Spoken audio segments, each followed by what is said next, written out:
จ้าหน้าที่การค้านครหลวงเวียงจันทร์และบรรดาแขวงเข้มงวดลงกวดกาปั๊มน้ำมันต่างๆที่ปิดว่าน้ำมันหมดแท้หรือบ่วันที่ 4 มีนาคม 2026ข่าวสารอุตสาหกรรมและการค้ารายงานว่า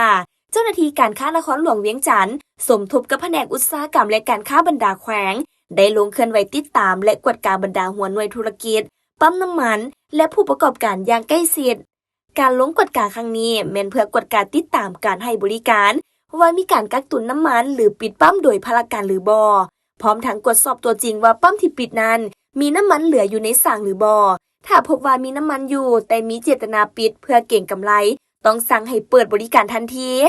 มาตรการเด็ดขาดสำหรับผู้ประกอบการที่ละเมิดและบ่ปฏิบัติตามระเบียบการทางเจ้าหน้าที่การค้าจะดำเนินการเฮ็ดบทบันทึกและพิจารณาถอนใบอนุญาตดำเนินธุรกิจโดยบ่มีข้อยกเว้นทางนี้ก็เพื่อรับประกันให้น้ำมันมีคุณภาพได้ผ่านการตรวจสอบและมาตรฐานการวัดแทกไปพร้อมๆกันเพื่อให้มั่นใจว่าประชาชนได้ใช้น้ำมันที่มีคุณภาพและเต็มฤทธิ์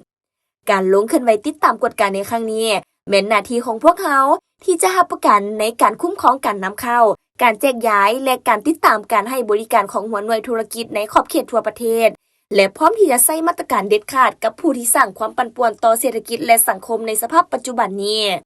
ถ้าหากพบเห็นการฉวยโอกาสการเอาเปรียบผู้บริโภคหรือการละเมิดระเบียบการต่างๆสามารถแจ้งสายด่วนปกป้องผู้บริโภค1510หรือเบอร์โทรศัพท์020 2225 9418